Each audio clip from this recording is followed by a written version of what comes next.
Welcome to my Hebrew channel, Miel Hebraica, Hebrew Honey. Today I'm going to be doing a study of Psalm 23. It's a very beautiful psalm. It's got a beautiful structure to it in terms of its pronoun use, its terms of its structure, in terms of how it moves from one scene to the next. Imagery it has, it's just got some beautiful imagery. That's one of the it's one of the reasons why the psalm is so well liked. It's a very personable psalm. It's very much personal pronouns working here, and and so it's a very close contact with Jehovah, with our Lord. So it's a very beautiful psalm, and it based on the way it reads, on the content of it. This is one psalm we can say most certainly. It says a psalm of David, and so it is most certainly a psalm that David would write because it's the life of the shepherd, and it's a very beautiful psalm, and we're going to take a quick study of it now. Mishmor la David, Mishmor is a psalm, and one of the ways of remembering the word Mishmor, what it means, is that it is onomatopoeia. In other words, it's got a vibration to it. Okay, zimor, shmor. Okay, zimor.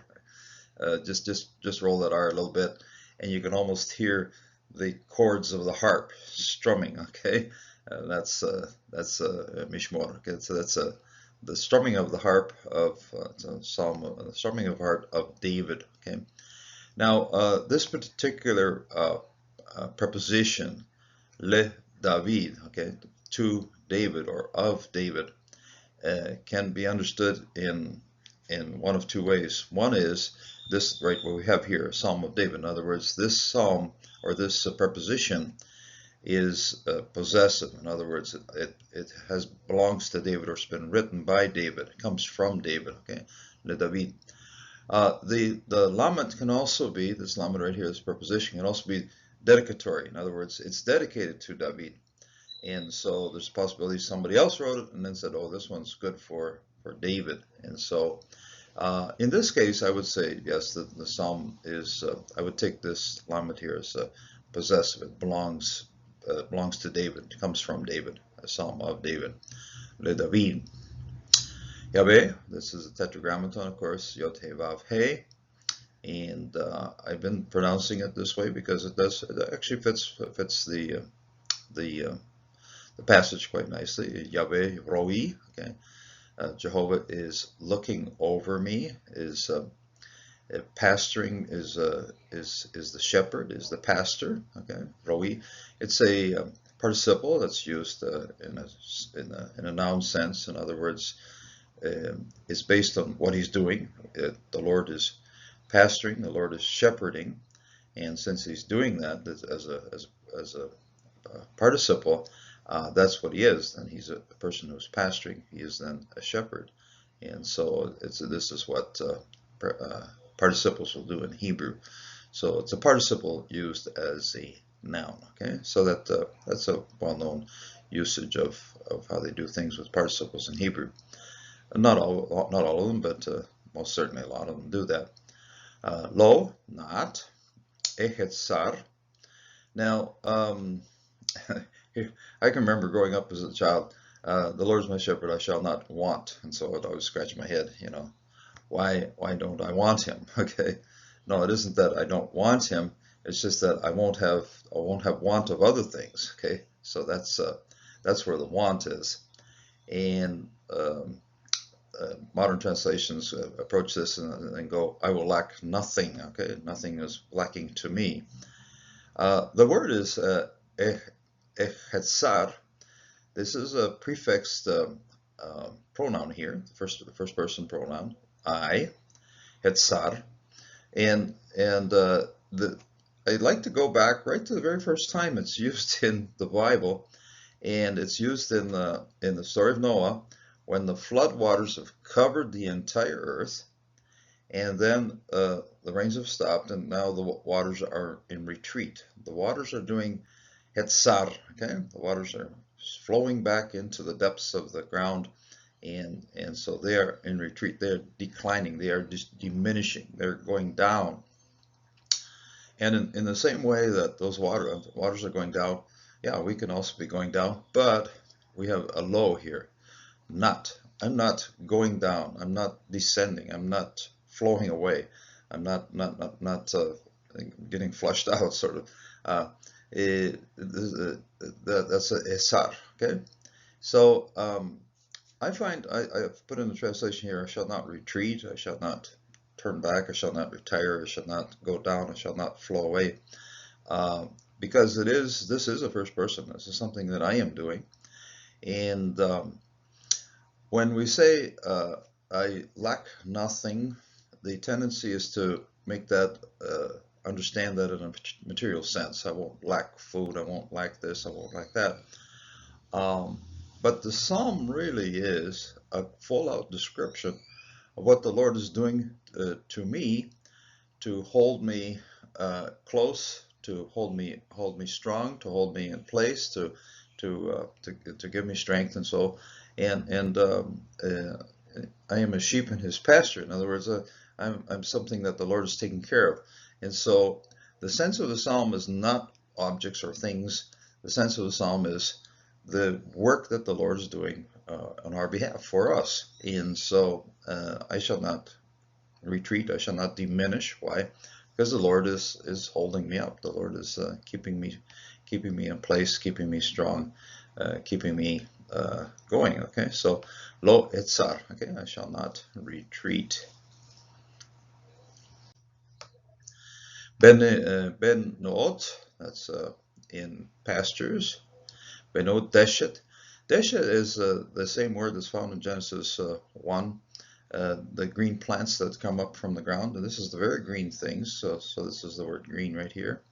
Not just green, but something that's new growth. In other words, something that's coming up as a new plant. So this is very beautiful imagery here.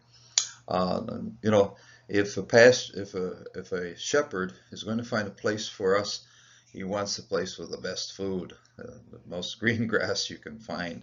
Okay, the Lord knows where to find those things. The Lord knows where to find us a very green pasture. Okay, so and he's then the good shepherd, of course, because he knows where the good food is for us. Okay, Benot deshet, in pastures that are green. Yarbisheni, he makes lie down to me. Okay, so Yar, here's a very interesting thing. If we look at the structure of how the Yod. Okay, here's the Yod.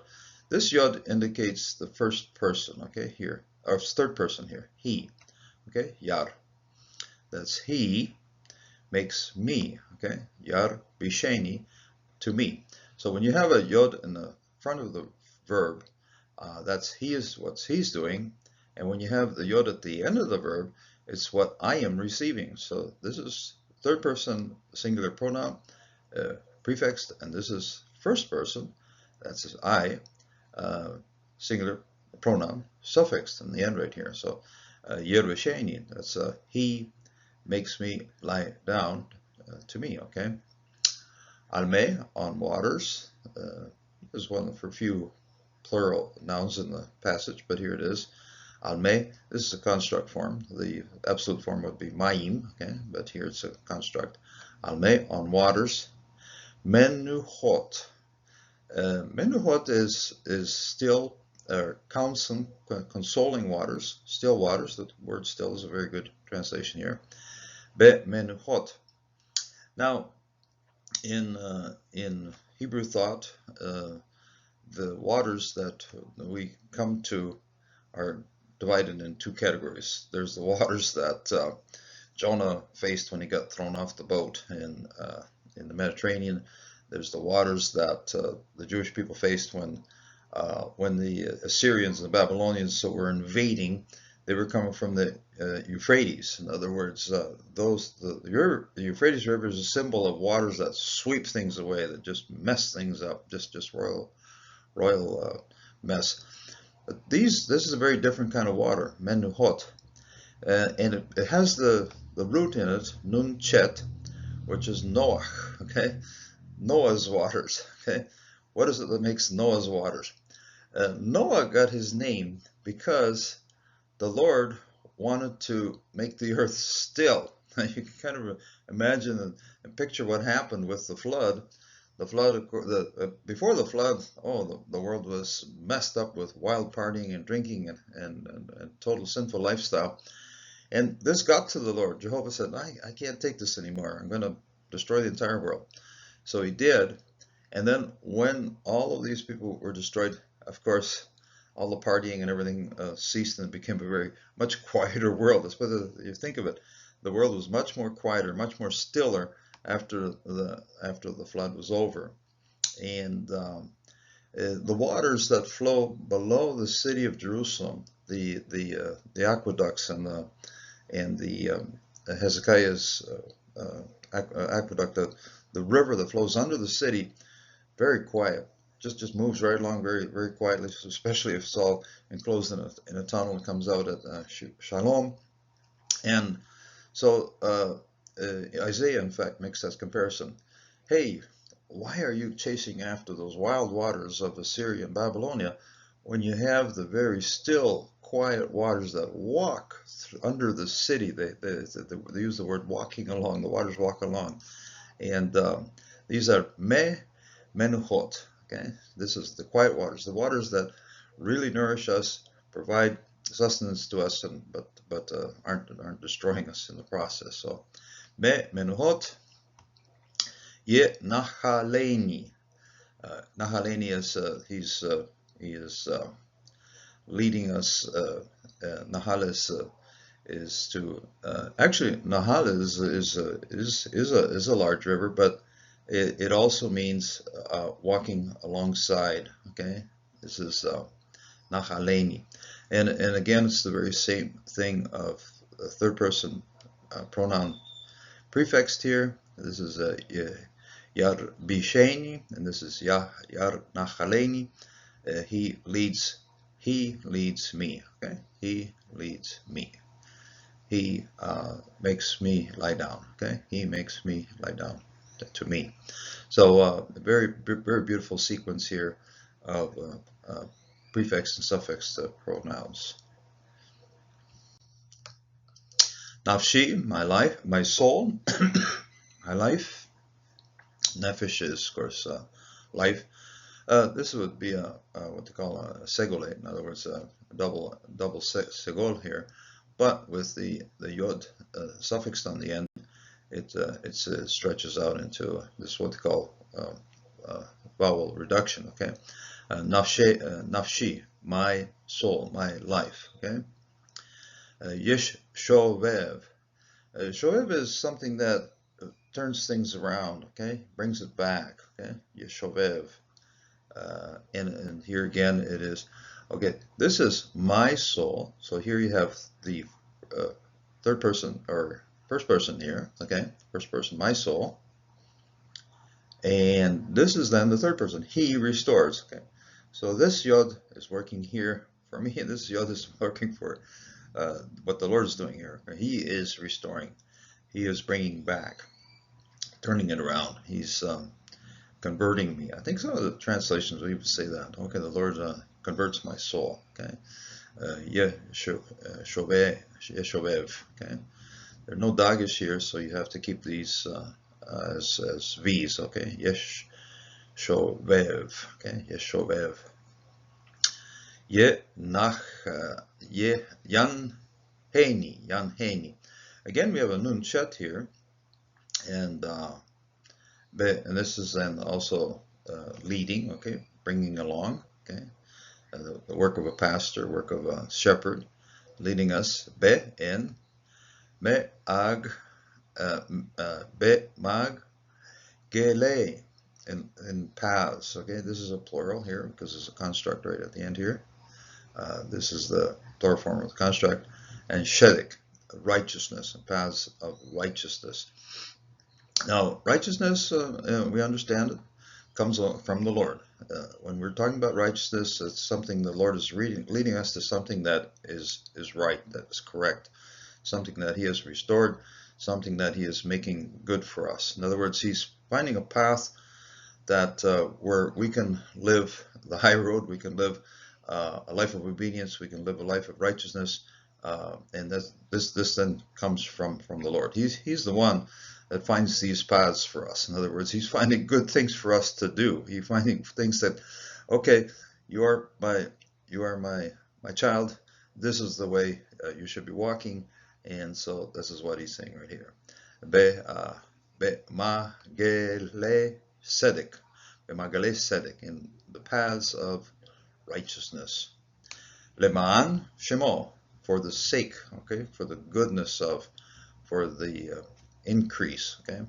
Leman, for his name, Shemo, of his name, okay, for the sake of his name. Leman, this is a lamed of purpose, okay, because for has to be, okay, Leman Shemo, so that his name, then it means his name is honored, his name is lifted up, his name is praised. Okay, so Leman Shemo. Gam ki elech, and even though I walk. Okay, this is although, even though, and these two together work together, and that's what this phrase is. Even though. Gam ki elech, this is first person. Up to now, the first person pronouns we found have been suffixed. Now we find a prefixed one. Okay, Gam ki elech, even though I walk. Okay, the root here is halach, hey lamed kaf, but this is first person prefix form of this elech. Even though I walk. Be ge, ge is a valley. Now, Hebrew has numerous ways of saying valley, okay? Nahal and Beka and all these ones of valley. But Ge is a special kind of valley because it's a small valley. It's a valley with sharp walls to it, okay? We find that close to Jerusalem, we find the valley of Gehinnon, okay? Gehinnon, valley of Hinnon, or Ben Hinnon, Ge Ben Hinnon, which makes the word Gehenna, which also means Hebrew way of saying hell. But Ge is a place where when you walk through the middle of this valley, you're basically trapped, and you're in an enclosed space. You're easily ambushed. People can throw rocks on you from the top, and so forth. It's in a tight place, okay? And so sometimes we do find ourselves in a tight place. Bege shal mavet. Shal mavet is actually a combined word here. Shal is a shade, shadow, okay? Shal mavet, okay? In the shadow of death. So, and mavet is death, of course. So bege shal mavet, in the valley of the shadow of death, which modern translations just say, oh, when we're in difficult straits or we're in difficult trials. It's literally valley of the shadow of death. And and when you think of David's life, there were numerous times that Saul was after him, and numerous times he was close to death.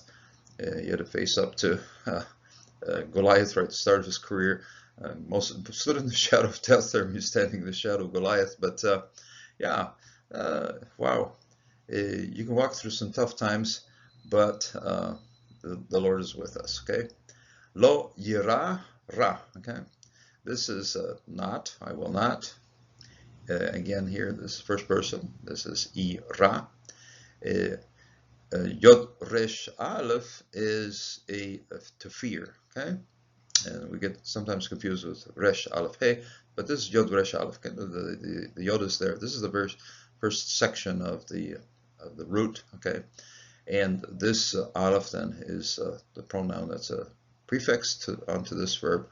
I do not fear evil. Okay, now resh aleph is fear, and resh ayin is evil. Okay, so I will not fear evil, be it in a moral sense, be it in a troubling sense, fear in all of it, or evil in all of its on all of its ways. Okay, lo yira ra ki ata. Now here, up to now, right here, we're in the middle of verse 4, about halfway through the psalm. Up to now, the third person pronoun has been used for the Lord, and the third person for the Lord, and the first person for the person who's receiving help, for us, okay, for me. So it's he and I, he and I, he and I. It goes back and forth like that. We have the first person still here. We still have the first person here, and then suddenly right here, ata, a full out independent pronoun, you. Okay, like pointing finger. Okay, and so it becomes a sort of a conversation between David and the Lord. Okay, ki ata imadi. Okay, now im is with, and then here you still have the first person singular. You're with me, and when this is added to, if you just go ami, that's our people then. But to make it a preposition that works together with this pronoun, they put an extra little dotted in there. That's how this one's assembled here.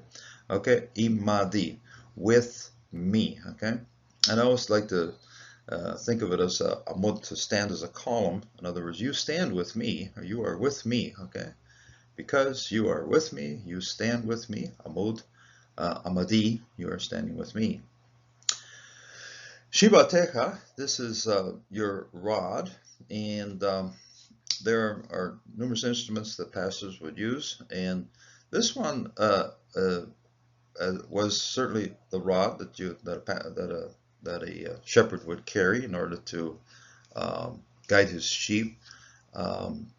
It became so well used that over time it became known as the standard, or the rod that stood as the symbol for a tribe. Okay, so the word actually over time became Shevet. If you look it up, the tribe of Shevet Yehuda, Shevet, and so forth. Now, this means this is a symbol of power, symbol of strength. Okay, Shivatech. San Francis of Assisi said, "Hey, the rod for the wolf and the staff for the sheep." So that's a good division. I find sometimes the modern translators go, "Oh, hey, no, we just throw this all together as one shepherd's staff." No, it's very, very, very separate. This one, authority, power, strength, and this one, mishantecha.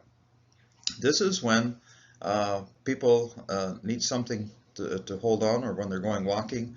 Also can mean something you need to be strengthened. And this is your rod and your staff. This is the one that moves you along, that guides you. Okay? This is the one that has authority. This is the one that's actually an instrument of guiding people along. Okay, so the Lord protects us with a strong rod, and He also moves us along with His staff. Mishantecha. Hema, they. Okay, this is a demonstrative pronoun here. They. Nahamuni. They comfort me. Now we still have the root in here, nun chet. We got a little bit more with the mem on it. Okay, nahamuni. Naham, that's the name. Okay, the one who comforts. Okay, the comfort, and so this is and the word Nehemiah. Okay, Nehemiah. Jehovah comforts. Okay, this is a very well-known sequence here. It starts with nunchet, but this is one that has a mem added to it, and then the mem brings it up to comforting. Okay, they comfort me. So hema is they, nachamuni, they comfort me. Okay, the prefix here is this. In this case, it is a plural because we're dealing with the two instruments here, and we're dealing with a plural pronoun here. But and this is also one reason why this happens to be a kibbutz here, because in third person it would have a U sound at the end here. Nachamuni, ni, to me. Okay, they comfort to me. Okay, so this is again right at the start. We've seen this particular pronoun suffixed on the end as things that we receive as a person. Taroch lifnai shulhan. The psalm has a series of scenarios. In other words, and here suddenly we're sitting at a table here, shulhan, and the Lord has become a waiter. He's preparing a table, and this is a sort of a sense of Middle Eastern thinking. If you're going to show your power and you're going to show the authority you have, just hold a fancy banquet in front of somebody.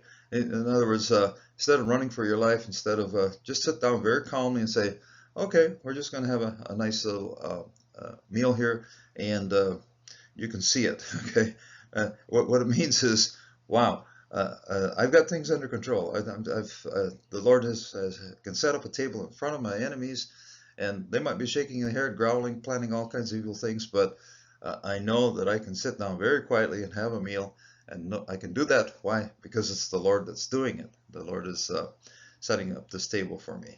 And it's all still personal, one single person's right here. Taroch, okay, he prepares, he sets, that's the Lord, okay, Jehovah. Taroch, lifanai, in front of my face, in front of my presence, before me right here. Lifanai, again, the first person here at the end here, to me. Shulhan, that's just simply a table, okay, shulhan. The shulhan is a table on which you serve food. Neged, okay, that's in front of, in the presence. This particular preposition is used a whole lot. We find it in Genesis 2, the etzem kenegdo, what's in front of, okay? The help that's in front of me, in front of him. Neged. It's a segole. Take a look. Beautiful double segol right here. When you got a double segol, it's going to be accented. Milel, so it's got the right accenting right here as well. Neged, in front of, in the presence of, very obviously visible, very obviously, it's kind of like in your face, okay? So neged, in fact, it is in your face. Lefanai, in front of my face. Neged, shorai, the enemies, okay? Shorai. Oh, this yod at the end here. The tendency here would think of it as a construct, plural, but it isn't. It's just shorai. That's my enemies, okay? Shorai, my enemies, the ones who bother me, the ones who harass me, okay? You can almost hear the ras, okay? Shorai. Dishane, dishanta. You anoint, okay? Dishan is the dashe is to anoint. You anoint, okay? You anoint. This is second person singular, suffix ending of you are anointing. Beshemen with oil. Beshemen with oil. Roshi, okay? My head, okay? This is pronoun that's possessive, pronoun that's suffixed on the end here, same as this one. Roshi, my head. Koshi, my cup, okay, the same, my head here. Roshi, koshi, my cup. Yervaya, it is overflowing, it's spilling over. In other words, got plenty of extra, whatever the Lord's serving me. He's very generous, he's very giving, and when I hold my cup up, he fills it right to the brim. We don't have to ask for any more, it just simply got plenty. So, yeah, when we're with the Lord, it's the Lord is caring for us, and He will provide enough for our cup. The cup is a symbol of blessing. Okay, when our cup is full, the Lord is blessing us. When it's empty or when it's dry or something, yeah, that's not so good. But koshi, my cup, yirva yirbaya. Okay, it is full to the brim, full to the top, overflowing. Aktov v'chesed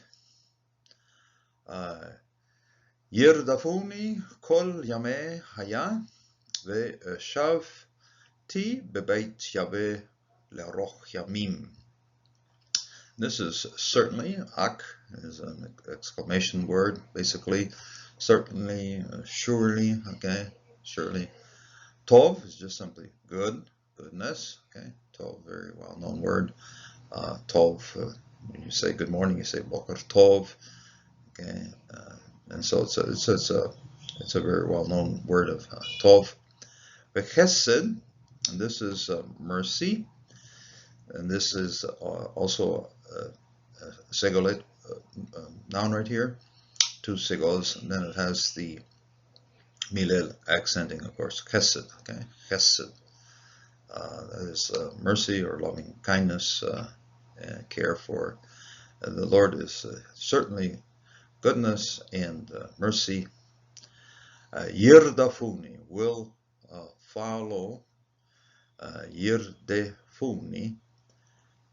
So the verb right here is it's a plural. Okay, yirdafu. We'll put the surik right here, but it will follow. Those will follow me. Okay, yirdafuni.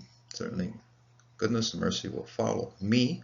Again, first person suffix pronoun receiving the action of this verb. Okay, yirdafuni. Kol kamisatuv. The closed syllable, no accent on it, so it's a closed syllable. Kol yame, all the days of. This is a construct form. This yod is not a personal pronoun here, just simply plural form of the construct. Kol yame, all the days of haya, of my life. Hay, yod is life, chai, hay, ya, and then put a yod on the end here, of my life. Okay, this is this is then the first person pronoun that receives, that indicates whose life it is. Okay, it's a possessive pronoun right here. Kol yameh haya. Ve shavti, this is dwell. Now, Hebrew sometimes has the ability to take a verb and give it a double purpose, and it's a little tough for translators then. The translation, I shall dwell, okay, shavti is fine. It's the first person, and this is then the suffix form of the verb right here. This tet yod makes it the first person. I will live. But just take a good look at it here. Take the shin bet tau, and this is also the same. Okay, when we're doing it with yashav, okay, dwell, which would be yod shin bet, okay, with a tet tau yod suffixed on the end here, it would mean I dwell, okay. But this can also be used as shin bet tau and Shabbat, okay? I will rest. I will take Shabbat, Shavti. And so in Hebrew, it's probably carrying both things. In other words, I will dwell in rest, okay? I'll dwell rest. Bebeit Yahweh, in the house of Jehovah. Le'aroch. Aroch is, it is long days. Le'aroch. Le'orech. Okay, sorry, I'm missing the segol right here. Le'orech yamim. Okay, I will live in the house of the Lord. I will live for many long days. Translations sometimes will just take it as forever, and that's one way of certainly looking at it. But it leaves certainly most sense of the long days that we will be with the Lord, the long days that we are in His house, And we, of course, understand this as in a heavenly sense, in the house of the Lord, in heaven, heavenly presence of the Lord. We're going to spend a long, long time with Him together with our Lord Jehovah. So it's a beautiful psalm. It moves from scene to scene, and here we're talking again the house. Jewish people will take this as the temple in Jerusalem. We take it as our heavenly temple in which we will live eternity. This is a promise of eternity, and this is why at the end the passage becomes very much future oriented. In classical translations, when you have prefixed verbs like this one, yerdafuni, they were almost always just translated in the future tense. I tend to translate them in the present tense because that's what's happening to us now. And but then when you have something like aroch yamim, many long days, then the sense of the verb or the tensing of the verb will become future. Okay, we will be living in the house of the Lord for many long days. I will live in the house of the Lord for many long days. I will rest in the house of the Lord for many long days. Akto vehesed yirdafuni kol yameh haya veshavti bebeit Yahweh leoroch yamim. May God bless you, and may you enjoy His shepherding and His care upon us in this day. Lord bless, and until the next time.